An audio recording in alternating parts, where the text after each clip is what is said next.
Captain by a hook with a red beard. Captain by a hook with a red beard.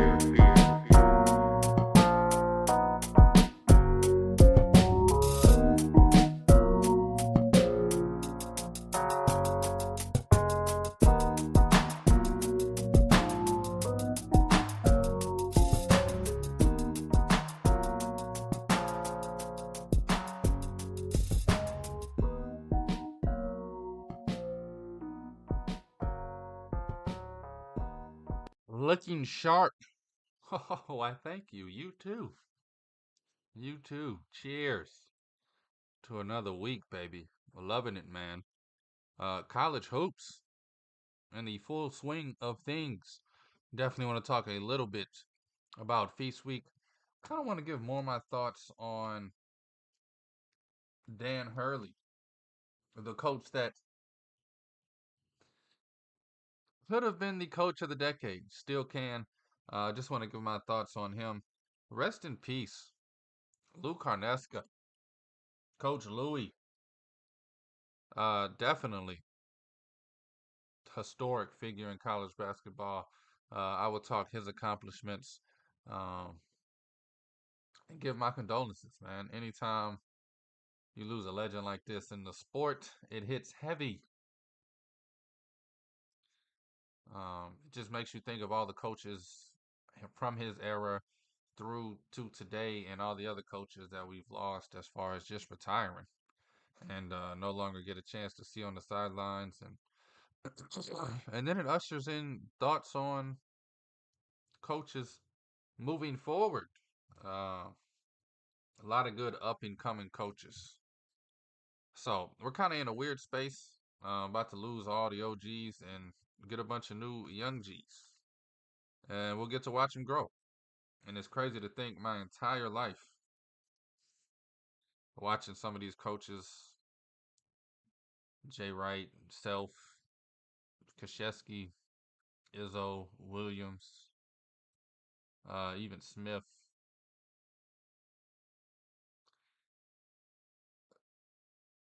I don't know. It's just gonna be weird. And then now you about to have a whole new generation of kids that Boheim, but get to watch some of these young coaches coach for 30, 40 years, man. I feel like I miss my calling sometimes.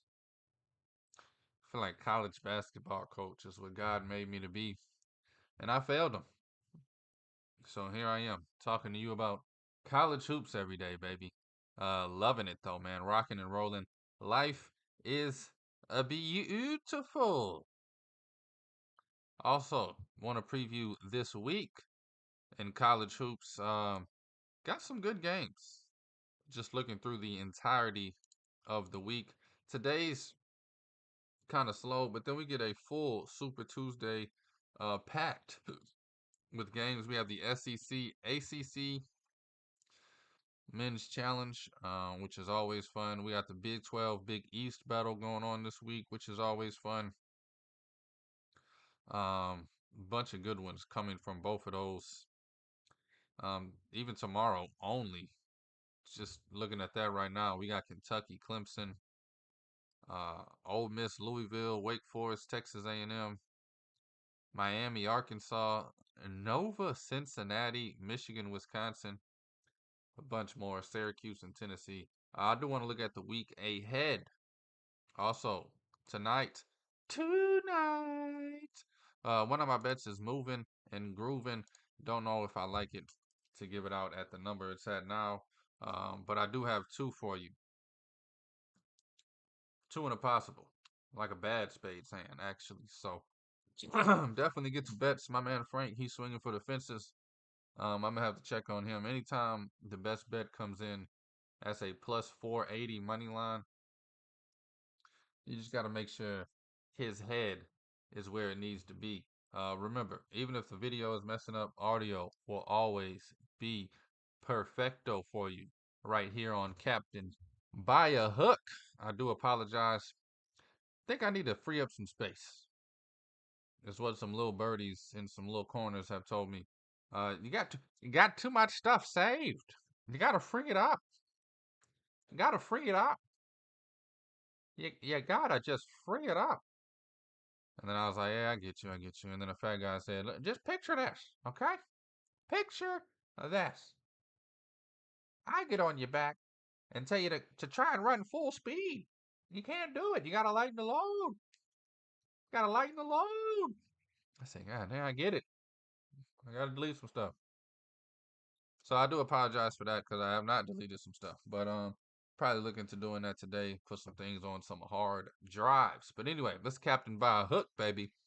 With the red beard, I'm Rowan Donaghy, aka Rowan Dobbs, going live on a fantastic Monday. Monday. It is the second day of December, baby. Whoa, whoa, whoa, whoa! Christmas on the way. Make sure you get your shopping done early. Although it's 2024, nobody does any shopping anymore. And just, "Oh, this is nice. Oh, oh. Took care of everybody." I remember the days of, and I still do. My girlfriend makes fun of me all the time. I will go to the mall and then be like, "Ah, I didn't really find nothing. Let me check out this other little spot. Hit up Marshalls, hit up there." I will literally go to like 8 different places physically when I do gift shopping. I don't know, man. I like picking something in person, grabbing it, checking it out, making sure the quality's there. Just because it's a cute jacket, you get it and then it's paper thin, and you're like, "Fuck, they gonna know this shit was $12 on Amazon." Like, I don't know. I want to get you a nice heavyweight jacket, something you could throw on. But anyway, let's get our roll on, baby. This show is presented by Stare Down Sports. Stare down greatness. Let's talk. Let's do this. Moment of silence. Rest in peace, Coach Lou Carnesecca.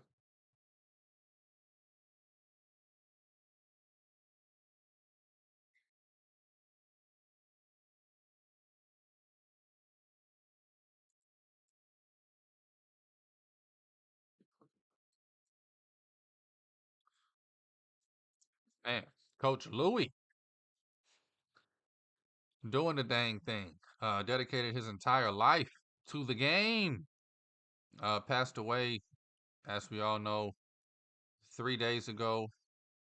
At least he got to see Thanksgiving one more time, for what that's worth. Hopefully, he was cognitive enough to enjoy his family, friends, and maybe even get him a little butter on some rolls. But anyway, dedicated his entire life. I mean, the guy was born in 1925, lived to be the age of 99.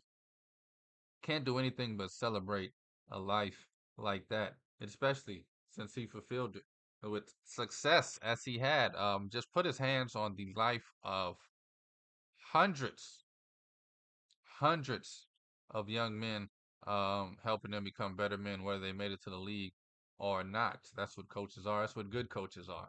They teach you how to be a better man as well as a better player, teach you how to push yourself and love what you're doing. So he starts off in high school in 1950, a ripe age of 25, coaching at St. Anne's Academy, coaches there for 8, 9 seasons. Then he jumps up to the big leagues, baby. St. John's, where he was an assistant for about 7, maybe 8 seasons there, 58 to 65. And then in 65, he gets the call. We want you to be the head man, the big dog. Takes the job in 65 to head St. John's basketball program. And I mean, for those young cats, St. John's is getting some love this year. But when I was a kid, St. John's was New York basketball. That's where all the New York guards came through. That's where all the tough guys came through. All the guys that was playing at the park, they came through St. John's. And he was part of that culture of taking these kids from the parks and getting them into the NBA, which is beautiful. After 5 years, he gets a little ahead of himself, jumps to the ABA at the time, coaches the New York Nets. I gotta look this up, but just with the years coincided with my memory, It he could possibly coach Dr. J in the ABA, which would just be amazing to me.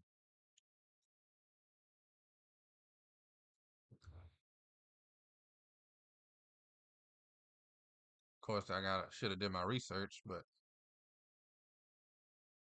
looks like he just missed it. It looks like Dr. J was in college when he was coaching the Nets, and then he gets drafted by the Nets in '73, which is the last year. So maybe there is 1 year of overlap. Maybe Coach Louis was Dr. J's first ABA coach, which would be awesome. But anyway, 3 years, 4 years after that, he goes back 73 to 92, 20 seasons at St. John's. Ends up going 526 wins to 200 losses. For those of you that's not good at math, off the top of the head, who is though? 72.5% winning percentage. Um, only coached at St. John's in college. The Redmen, as they used to be called. I don't think they're called that anymore. Cute name though. I like it. I love it. 73% though, if you round that up, 72.5%. A winning percentage. One of the kings of college basketball, one of the true legends of the sport. 17 and 20 in the tournament, 10 and 6 in NIT. The only thing that breaks my heart, don't go breaking my heart. I couldn't if I tried. Coach Louis never got that ring on his finger. Got close a few times. He got to the Final Four in 1985.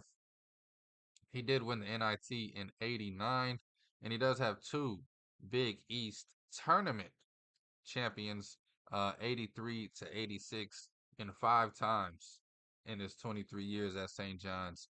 He won the Big East regular season, 1980, 1983, '85, '86, went back to back, and then 1992 got him one more before he dipped. Uh, man, man.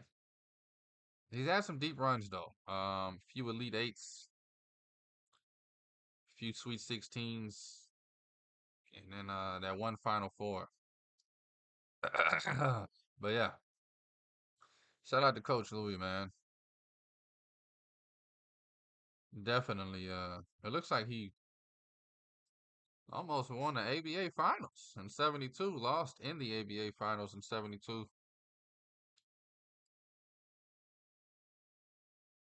Back when they used to play 84 games. Can you imagine kids today playing 2 more games in the regular season? They cry about 82. Anyway, rest in peace, Coach Louis. Shout out to your family. Shout out to everything you've done for the sport. Definitely, even as a kid, I always admired the legends, always looked up to the OGs, always was trying to find a documentary or something on some college basketball before my time. Um, if you don't know your history, you could never guess or predict the future. Um, and believe it or not, I watch stuff like that more than anything. I would literally watch an entire 1992 tournament. Now, and I know y'all kids don't get that. But anyway, let's move on to a modern coach who I want to help. I said a modern coach that I want to help. And I mean, who the hell am I? He's not going to listen to me. Probably not even going to hear this. But these are my thoughts. These are my opinions. And I just got to get them off my hot ham chest. My man, Dan Hurley, coach of UConn, Connecticut Huskies. Let me talk to you, bro. Human to human. This ain't got shit to do with basketball, bro. Um, you know probably 30 times more about basketball than I do. That number might be closer to 1 or 2 times more. But just for the sake of this argument, I don't have any ego. I'm not a coach. All I did was play the game at a high level. However, that pressure you feeling,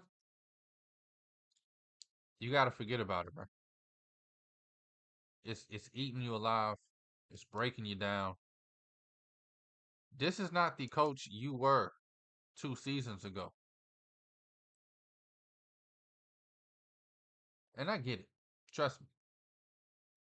This is not the coach you were even last season until y'all got to March and then you started acting a fool because that pressure is a mother effer.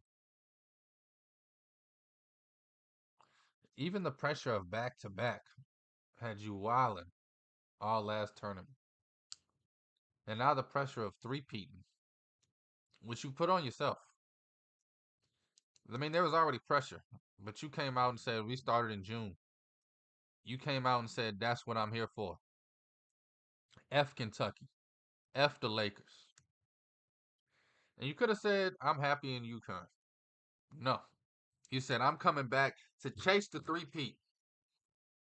Strictly for the three-peat. Which means if the three-peat wasn't an option, probably be getting cussed out by LeBron right now.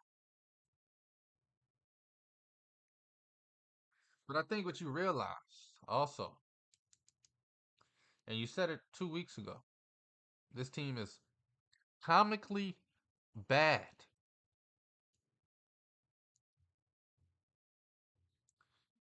You don't have the talent you had 2 seasons ago. And you don't have the dogs that you had last season. That first championship team might be one of the most talented basketball teams in college that we've ever seen. Sonogo, Klingon coming off the bench.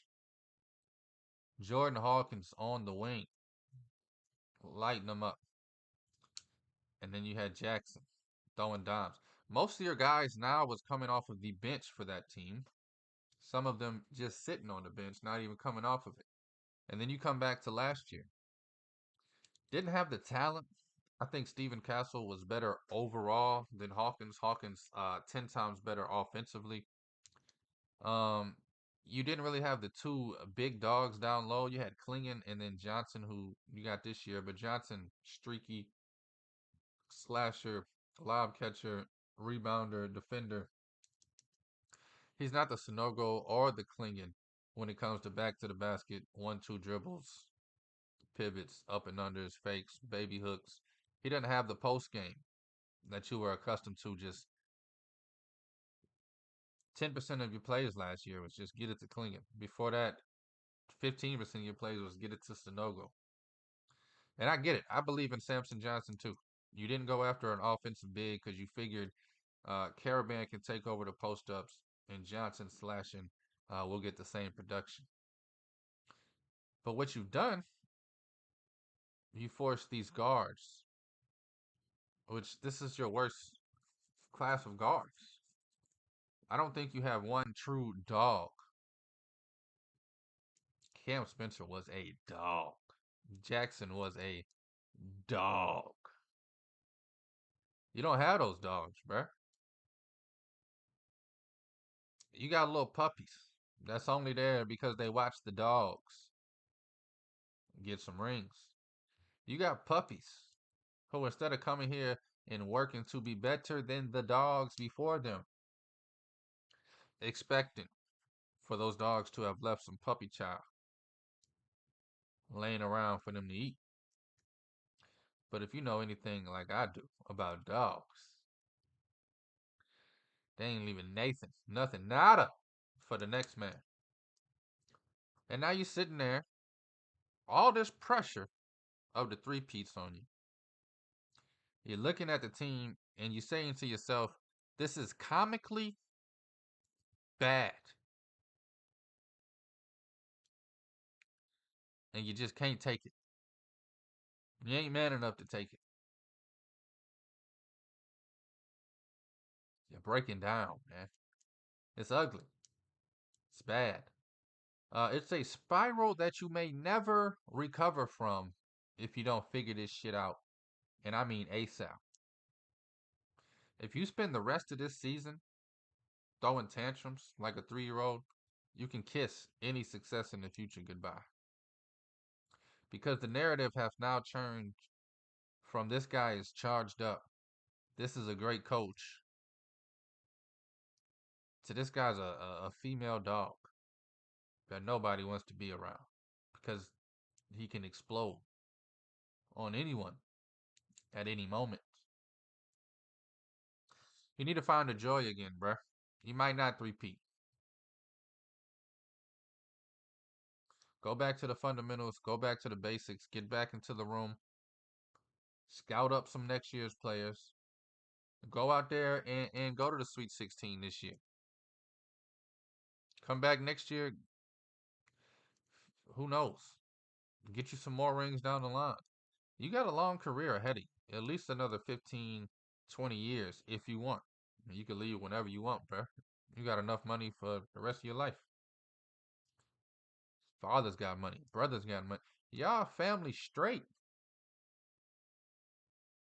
So figure out why you here. We know it ain't for the money. It's for the legacy.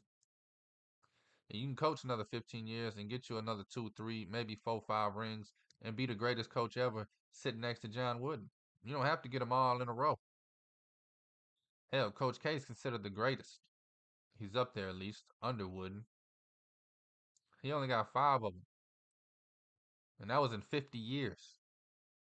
I believe if I'm not wrong, he started coaching 74, 75, 76-ish. He got 5 rings left in 2020. Talking about 45, 40 years, 5 rings, greatest ever. Stop putting all this pressure on yourself, man. You already went back to back. You already will be remembered forever. Just relax. Go coach these kids. Stop throwing these bleeping tantrums. You're embarrassing yourself. You're embarrassing your school. You're embarrassing your family. And most importantly, you're embarrassing the sport. I challenge anybody. I did it this morning. I do it every morning. Just to keep my finger on the pulse. Just Google college basketball.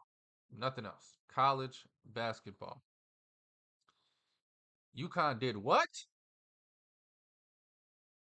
How to react to Feast Week. That's ESPN. USA Today. UConn, Dan Hurley led the winners and losers from college basketball. Holiday week. There was another one up here earlier. It was like 4 of them. You're taking over the spotlight from the team, the game, and what you've accomplished. CBS Sports. UConn's coach Dan Hurley's hot-headed antics and embarrassment to college basketball.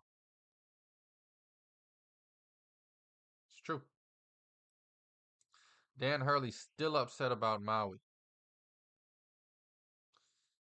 You're dominating the headlines, and it's embarrassing how you're doing it. Get your act together. Get back to coaching for the love. Get back to coaching for these kids, and let the chips fall where they may. You rolling around on the ground, crying, screaming, snotting, slobbering. Don't change nothing but the perception. I feel like I had one more thing to say, and I really don't remember. And I think it was the most important thing I wanted to say about this.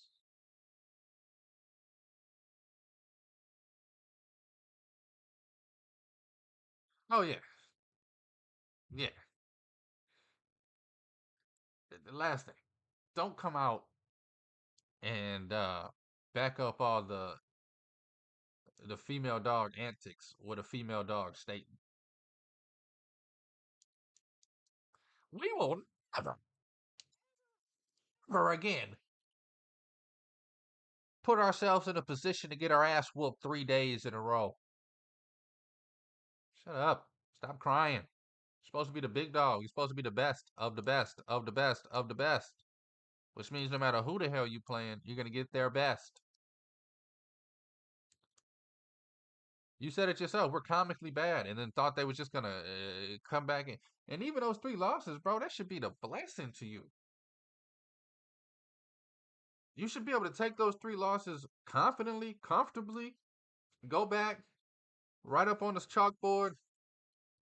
Told y'all was comically bad.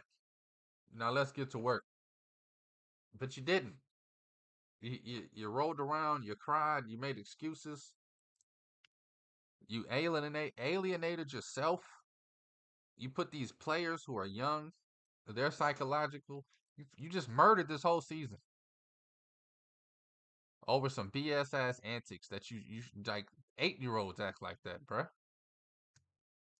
Grow the hell up. Get your shit together. You was my guy, bruh.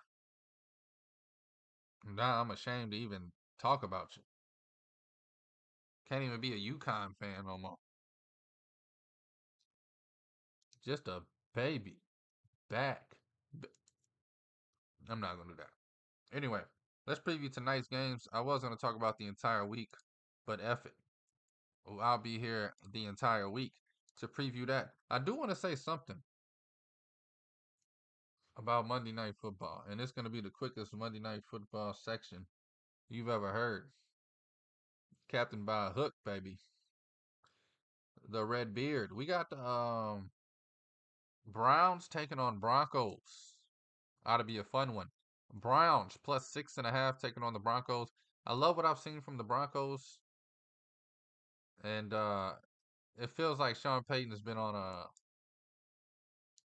I don't know. He came back, turkey dog whooped the Saints, and then he went turkey dog whooped the Falcons, and now he has Jameis, which he saw a lot of when Jameis was with the Bucks, and he coached when Jameis was with the Saints. Feels like Sean Payton's just going around whooping everybody's ass that he used to coach or play against.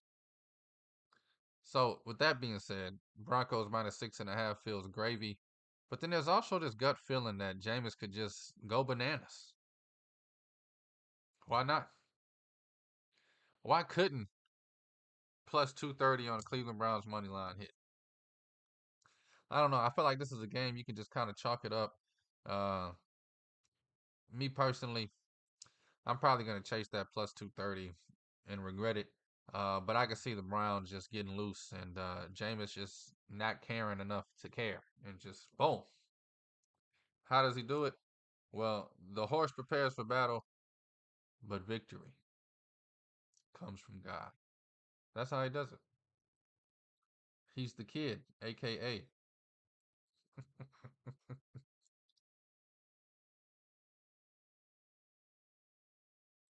Man, thank y'all for hanging out with me. I'm trying to get to the bottom of this, but I don't know if there's any bottom to even try and get to. According to ESPN, there's not one college basketball game on today. And I cannot figure out for the life of me why this line is like this. It's off by about 20 points, and it just keeps going against me. It's pissing me off. I mean, bad against me. Like, from plus 480 to plus 580. Just since I started the show on the money line, the thing moved from 11.5 to 12.5.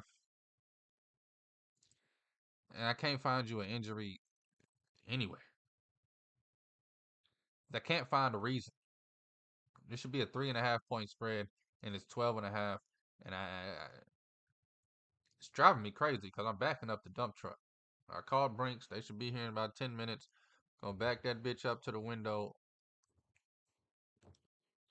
Go ahead and go ahead. But anyway, let's look at some other games tonight before we get to the bets. Georgetown.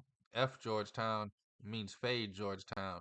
They are minus 17.5 point favorites tonight. This is one of those nights I'm just going to stay away.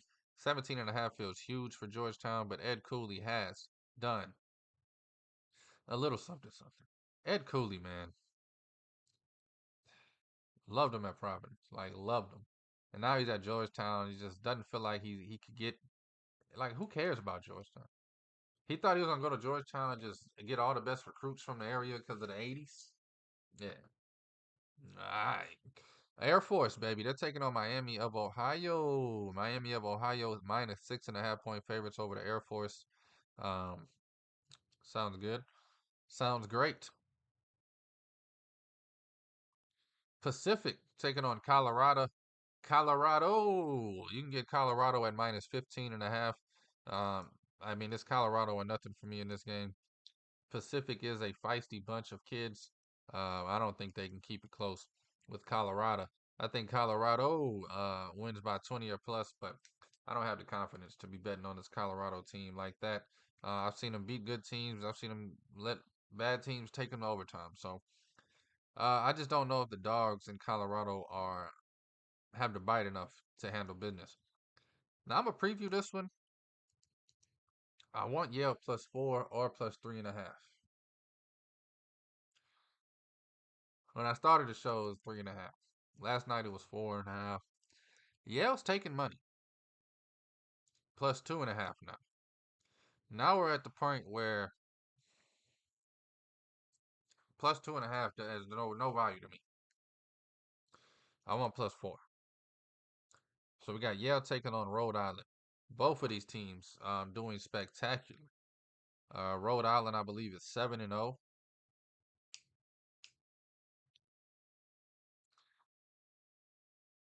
And then you got Yale at 4-4. Yale's also 1-3 on the road. Rhode Island's 5-0 at home. Now it's at 2.5. I want Rhode Island. Give it to me. F it. Hold on. I text out my bets to some people. Uh,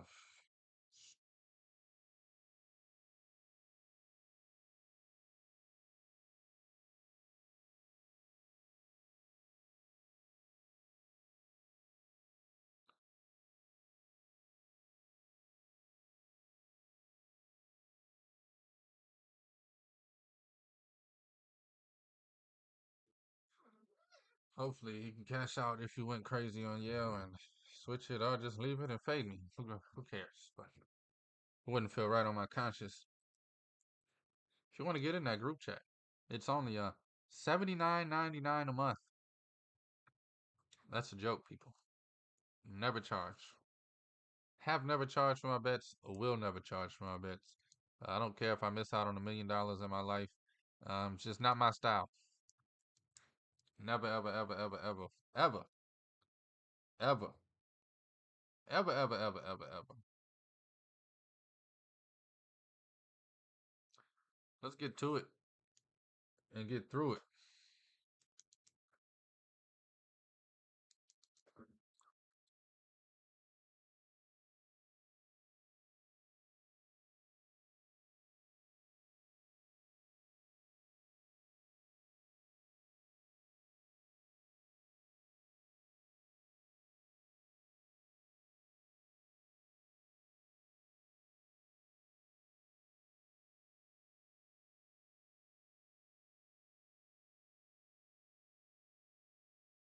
Sorry. Gonna ask me a question like, so don't bet Yale? Yeah, brother, I just said don't bet Yale, bet Rhode Island. Anyway, let's get it popping. Let's get it popping in here. Get it. So we just went through that. Rhode Island minus 2.5. This might be the first time ever in the history of this show, 3 years running, 400 and some, 400 and something episodes, and I'm switching the bet live. He told me follow your first mind, so I don't know. He got me questioning myself. Anyway, Rhode Island minus 2.5, baby. They're taking on Yale. We just talked about it. I'm like frozen on this bet now. Rhode Island minus 2.5. That's the bet tonight. Rhode Island minus 2.5. Archie Miller.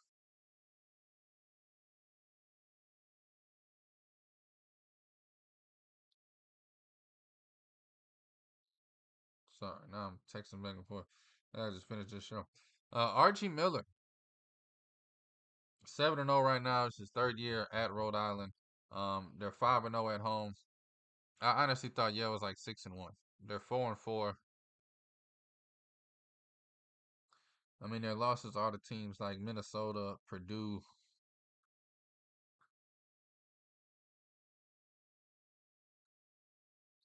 They play with Purdue. I don't know, man. I'm just gonna move on, bro. Sheesh. Rhode Island, yeah, huh?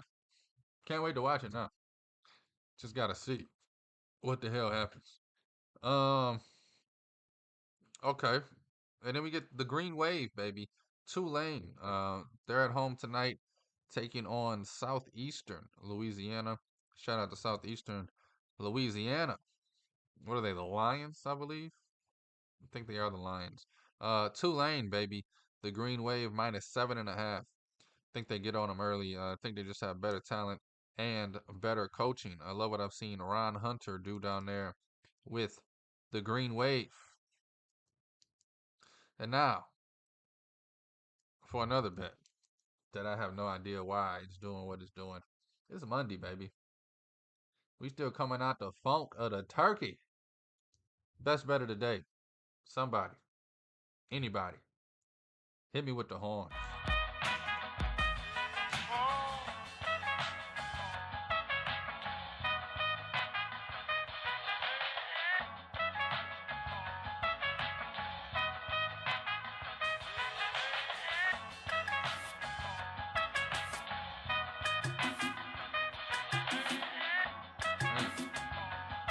Man, please. All about my like some ham and cheese. Oh, music stopped. Sorry, I didn't have my headphone thing. Franklin Earl, baby.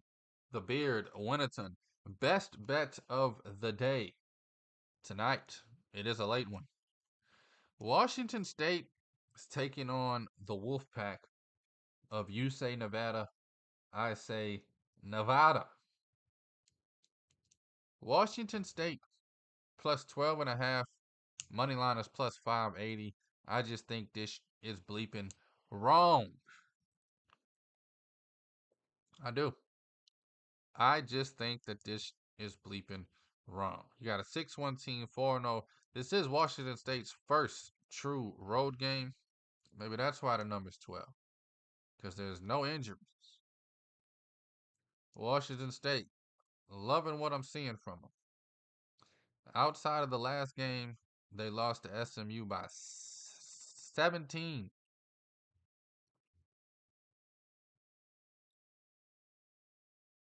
I think this should be Nevada minus 2, minus 4, minus 3.5. Give me Washington State, baby, on the money line. I'm swinging for the damn fences. Plus 580. I took it at plus 480. So yeah. Washington State money line. That's the best bet of the day from my man Franklin Earl Beardwinaton. Again, plus 580 on that one. Man, Monday, baby. All over the damn place. Talk to him. Recap these things. We're gonna go Rhode Island minus 2.5. The show started off with me giving out Yale plus 4. Now I'm on Rhode Island minus 2.5. First time in the history of the show I've flopped during the show. Hopefully, the toenail polish is clean. Rhode Island, a minus 2.5. And then let's jump on Tulane, baby. The Green Wave, minus 7.5. Taking on Southeastern Louisiana. Give me the better coached, better talent, the team in the bigger city. Give me Tulane, minus 7 in the hook there going against Southeastern. And then for Franklin Earls, best bet of the damn day. He's getting crazy. Plus 580 on the money line. He's taking Washington State over you say Nevada, I say Nevada. Thank you for listening. Thank you for the love, and thank you for the support. It's Captain by a Hook, baby, with the red beard.